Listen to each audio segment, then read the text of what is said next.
నమస్తే అమ్మా. నమస్తే తల్లి. రథసప్తమి వచ్చేస్తోంది. అవునమ్మా. సో, ఈ రథసప్తమి రోజు మనం ఏం చేయాలి? సూర్యుడు ఆరోగ్య ప్రదాయక హ్మ్. సూర్యుడు ఆరోగ్యాన్ని ఇస్తాడు కదా! హ్మ్. మనం ఆ రోజు సంవత్సరం అంతా సరిపోయేలా ఆరోగ్యాన్ని, విటమిన్ డీని మనం పెట్టుకోవాలంటే ఎలా సద్వినియోగం చేసుకోవాలి?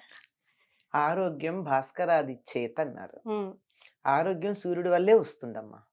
ఎందుకంటే ఎండలో ఉన్నట్టయితే మీరన్నట్టు ఈ విటమిన్ డి రావడమే కాదు, సూక్ష్మక్రిములు చనిపోవడమే కాదు, ఎటువంటి వ్యాధికి సంబంధించిన లక్షణాలున్నా పోతాయి. హ్మ్.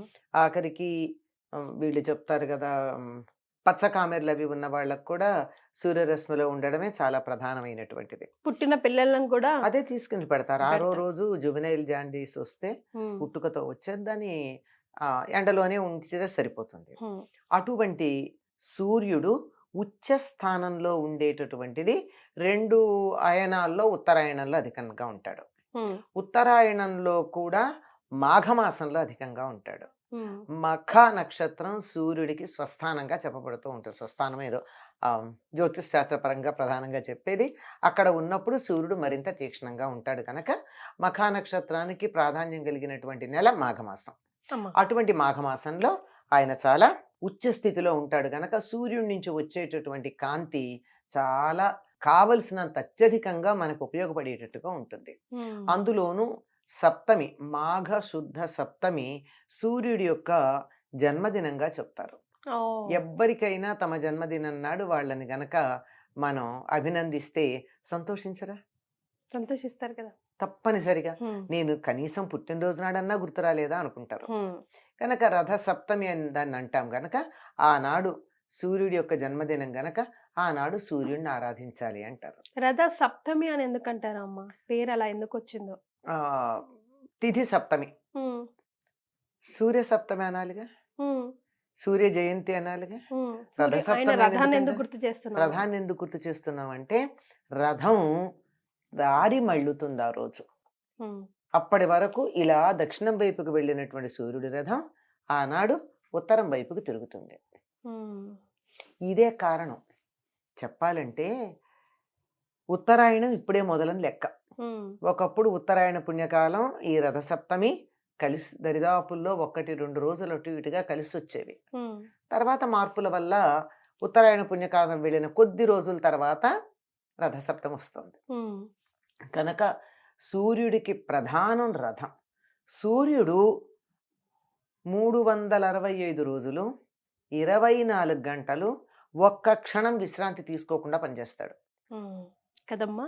అలా పనిచేశాడంటే పనిచేసేవాళ్ళు బానే చేస్తారు. కొంతమందుంటారు కదా! హ్మ్. వర్కాహోలిక్స్ అంటారు. యెస్. అలాంటి వాళ్ళు చేస్తారు. హ్మ్. కానీ వాళ్ళకి తోడుండేవాళ్ళు ఎలా ఉండాలి? వాళ్ళకి సహకరించేవాళ్ళు? యెస్. ఎంకరేజ్ చేస్తూ, కాదు, ఎంకరేజ్ చేయడం కాదు, సహకరించాలి. సహకరిస్తూ. సహకరిస్తూ ఉండాలంటే ఆయన అట్లా తిరగాలంటే ఆయనకి సహకరించేదెవరు అంటే రథం. హ్మ్. రథం మీద ఉన్నటువంటి సూర్యుడు. రథసారథి. హ్మ్.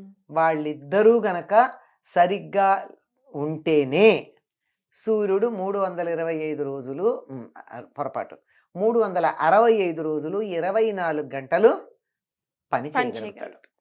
కనుక రథం యొక్క దారి మళ్ళినటువంటి రోజు గనక హ్మ్. ఆ రథానికి సంబంధించిన విశేషం ఉంది గనక దీన్ని రథసప్తమి అంటారు. హ్మ్.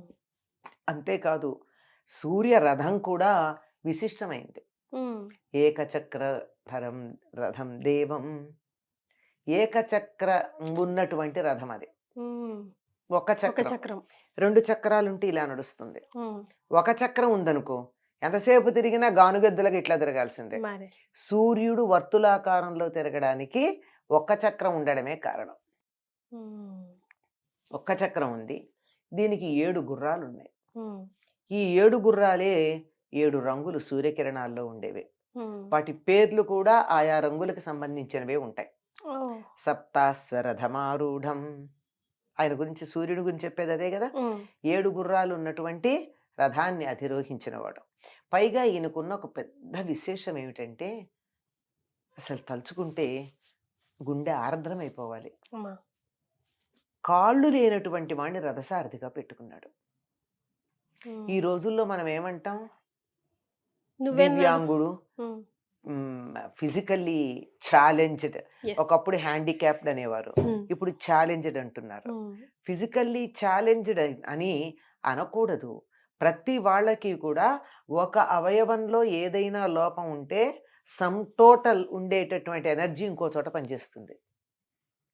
లోప దీర్ఘత అంటారు తెలుగులో, కాంపెన్సేటరీ లెంగ్దెనింగ్ అంటారు ఆంగ్లంలో. ఇక్కడ ఈయనకి కాళ్ళు లేవు గనక ఆ కాళ్ళకు ఉండాల్సిన శక్తి ఎక్కడ ఉండాలి? చేతులకు ఉంది. అది గుర్తించి తన రథానికి సారథిగా పెట్టుకున్నాడు. ఎంత విశేషమమ్మా! సూర్యుడు రథానికి ఉంది విశేషం. అందుకని సూర్యుడితో పాటు ఆయన పేరు చెప్పాలంటే సూర్యుడు అని చెప్పడానికి ముందుగా రథాన్ని గురించి చెప్తారు. ఆ రథం ఎంత విశేషమో! ఒక్క చక్రం ఉంది, 7 గుర్రాలు ఉన్నాయి. 7 గుర్రాలు 7 రంగుల్లో ఉండి వేగంగా వెడుతూ ఉంటే ఒకే రంగుగా కనపడతాయి, ఏ రంగు లేకుండా కనపడతాయి. తెలుపు కూడా కాదు, అసలు రంగు లేదు. ఇప్పుడు స్ఫటికానికి ఏ రంగు ఉందని చెప్తాం? తెల్ల కాగితం తెలుపు, స్ఫటికము వజ్రము రంగు ఏం లేవు వాటికి, ట్రాన్స్పరెంట్ గా ఉంటాయి. ఆ రంగు సూర్యరశ్మి కూడా అలా ఉంటుంది.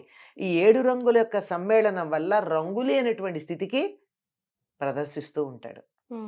మరి రథానికి ఇంత ప్రాధాన్యం ఉంది కదా. ఇంకొక్కటి బాగా గుర్తుంచుకోవాల్సిన, సనాతన ధర్మంలో, మన దేశంలో, మన సంప్రదాయంలో ఋషులు చెప్పినటువంటి ప్రకారం అసలు అంగవైకల్యం అన్నది ఒక లెక్కే కాదు. ఒకటి లేకపోతే రెండోది పనిచేస్తుంది, దాన్ని ఉపయోగించుకుందాం. లేని దాని గురించి ఆడవడం దేనికి? మరి కానీ చాలా గట్స్ ఉండాలి కదమ్మా. Accept and move. అది ఇప్పుడు ఈ మధ్యలో వచ్చింది, పూర్వకాలం లేదు మనకి.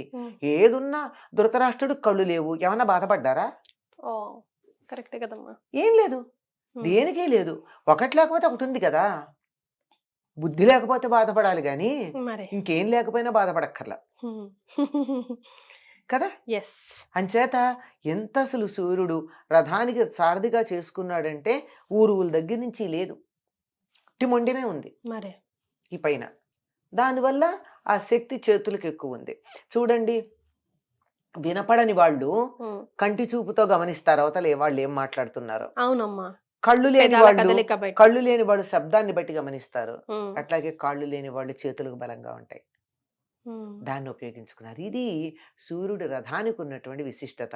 అటువంటి రథాన్ని అధిరోహించి చక్కగా ఒక్క క్షణం కూడా విశ్రాంతి లేకుండా, ఒక్క క్షణం కూడా ఆలస్యం అనేది లేకుండా, తొందరపాటు అన్నది లేకుండా, ఎప్పుడు ఎక్కడ ఉండాలో అక్కడ అప్పుడు ఆ సమయానికి చేర్చేస్తాడు. కనపడుతూ లోకానికంతా మేలు చేస్తూ అందరికీ సహాయం చేసేటటువంటి వాడు సూర్యుడు.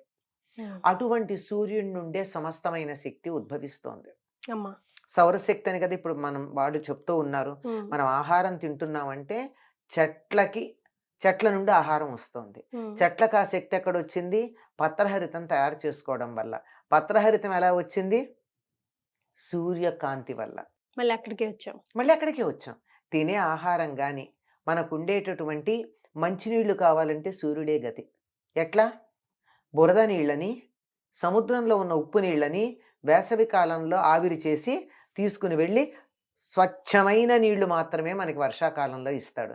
నీళ్లు కావాలంటే సూర్యుడు ఆధారం, ఆహారం కావాలంటే సూర్యుడు ఆధారం, శక్తి కావాలంటే సూర్యుడు ఆధారం. ఇంకేదైనా చెప్పండి, ఊరికే 3 ఉదాహరణలు చెప్పాను నేను.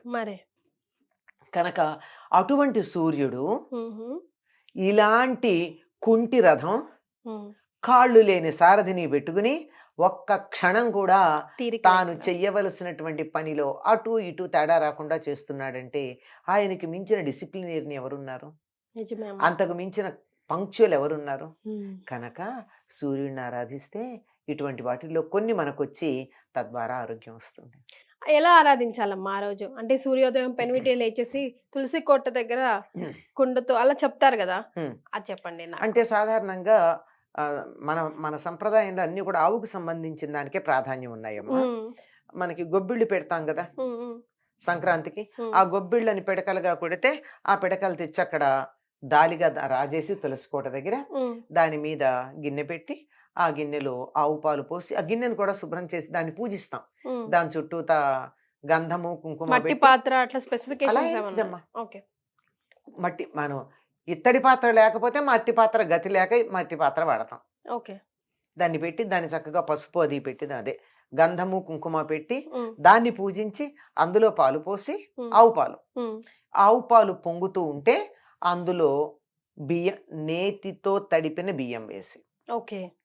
అంటే బియ్యం మనకు ఈ రోజుల్లో మార్కెట్లోంచి తెచ్చుకుంటే కడగాల్సి ఉంటాం తప్పదు. ఎస్. కడిగిన తర్వాత అయినా సరే దాన్ని నేతితో ఇట్లా అని అలా నేతితో ఆ బియ్యాన్ని అందులో వేసి అంటే పాలు పొంగాక వేయాలి. ఉమ్, వేసి బాగా ఉడికిన తర్వాత అందులో బెల్లం వేసి సూర్యుడికి నైవేద్యం చేయాలి. ఉమ్. ఇందులో జీడిపప్పులు ఇట్లాంటివి ఏం వేయరమ్మా? వెయ్యరు. ఓకే. అసలు సూర్యుడికి మెత్తగా పరమాన్నమే పెడతారు. ఉమ్, ఎందుకంటే ఆయనకు పళ్ళు లేవు. అవునంట. పళ్ళు లేవు గనక నవలలేడు. ఉమ్, అందుకని మెత్తగా ఉండి ఆ పరమాన్నం ఆయనకి నైవేద్యం పెడతాం. జీడిపప్పు వేస్తే బాదం పప్పు వేస్తే కొరకలేడు. కొరకాలి కదా పాపం. ఓ, ఆయనకు పళ్ళు లేవు కదా, నిజమే. అందుకే జీడిపప్పులు అట్లాంటివి వెయ్యరు. ఉమ్, ఇవన్నీ యాలక్కాయలు మాత్రం దంచి వేస్తే వేయొచ్చు. దీన్ని ఏం చేస్తారంటే ఉడికిన తర్వాత ఉమ్. చిక్కుడాకులతో రథం చేసి పెడతారు. చిక్కుడు ఆకులతో. చిక్కుడుకాయలు ఉమ్, చిక్కుడుకాయలు అంటే 2 చిక్కుడుకాయలు తీసుకుని ఉమ్, ఇటు ఇటు పుల్లలు గుచ్చితే ఉమ్, ఒకటవుతాయి. అట్లాంటివి 7 తయారు చేసి ఒకదాని మీద ఒకటి పెడతారు. అన్ని 7 సంఖ్య కదా ఉమ్. సూర్యుడికి సంబంధం. సప్తమి నాడు అమ్మా. 7 గుర్రాలు ఉమ్, ఇవన్నీ కూడా ఉమ్, 7 సంఖ్య ఆయనకి ప్రధానం. ఆ గుర్రానికి కూడా 7 ఒకదాని మీద ఒకటి పెట్టి దాని మీద చిక్కుడాకులు పెట్టి ఈ పరమాన్నం చిక్కుడాకుల్లో పెట్టి నైవేద్యం పెడతారు. ఓ, ఓకే. సో రథం మీద ఆయన కూర్చున్నట్టు ఆయనకు మనం నైవేద్యం సమర్పిస్తున్నాం. చిక్కుడాకులతో పెట్టాలి. ఉమ్, ఈ చిక్కుడాకులు అంటే 3 ఆకులు కలిసి ఉంటాయి కదా. అమ్మా. ఈ చిక్కుడుకాయల రథం ఏమిటో ఈ చిక్కుడాకుల్లో పెట్టడం ఏమిటో ఇది మాత్రం దీనికి ప్రత్యేకమైనటువంటి ఎక్స్ప్లెనేషన్ లేదా? విషయం ఏమీ లేదు, కానీ సంప్రదాయంగా వస్తోంది. ఉమ్, ఈ చిక్కుడుకాయలకి చిక్కుడు పాదుకి సూర్యుడికి ఏమో సంబంధం ఉందనుకుంటా. ఉమ్, అది ఆయుర్వేద వైద్యులు చెప్పాలి. ఈనాడు ఇంకోటి ఏం చేస్తారంటే తెల్లవారుజామున స్నానం చేసేటప్పుడు జిల్లేడాకులు రేగిపళ్ళు తల మీద పెట్టుకుని స్నానం చేస్తారు. శరీరంలో 7 భాగాల్లో తల, భుజాలు, పొట్ట, వీపు ఇలా 7 ప్రదేశాల్లో జిల్లేడాకు మీద ఒక రేగిపండు. ఉమ్, ఈ జిల్లేడు రేగి కూడా సూర్య సంబంధమైనవి. ఉమ్, జిల్లేడికి అర్కం అని పేరు. అమ్మా. ఆ అదే అంటే సూర్యశక్తిని నేరుగా గ్రహించగలిగింది జిల్లేడు. అదే మనం భోగి పళ్ళు కూడా అందుకే పోసుకుంటాం కదా. భోగి పళ్ళల్లో కూడా రేగిపళ్ళు. ఉండేది సూర్యశక్తిని గ్రహిస్తాయి గనక అవి ఉమ్, పెట్టి స్నానం చేస్తారు. ఈ రోజు ఎందుకో మరి ఈ చిక్కుడుకాయల రథము చిక్కుడాకుల నైవేద్యం పెట్టడం ఉంది. ఇంకొకటి ఏం చేస్తారంటే ఈనాడు దేంతో తరిగిన కూర తినరు, కత్తి వాడరు. ఓహో. దానికి కూడా కారణం లేదు, తెలియదు. ఉమ్, ఆ రోజు చిక్కుడుకాయలు అయితే గోరుతో ఒలిచి తీసుకుంటారు కదా. ఈ ఉమ్, రోజు తప్పనిసరిగా చిక్కుడుకాయ కూర తినాలి గనక కత్తితో తరిగింది తినకూడదని చెప్పారని నేను అనుకుంటున్నా. ఓకే. కానీ చిక్కుడుకాయ తింటారు. ఈ ఉమ్, చిక్కుడికి సూర్యుడికి ఎక్కడో ఏదో సంబంధం ఉన్నట్టే కనపడుతూ ఉంటుంది. ఉమ్, ఇవి రథసప్తమి నాడు చేసేది.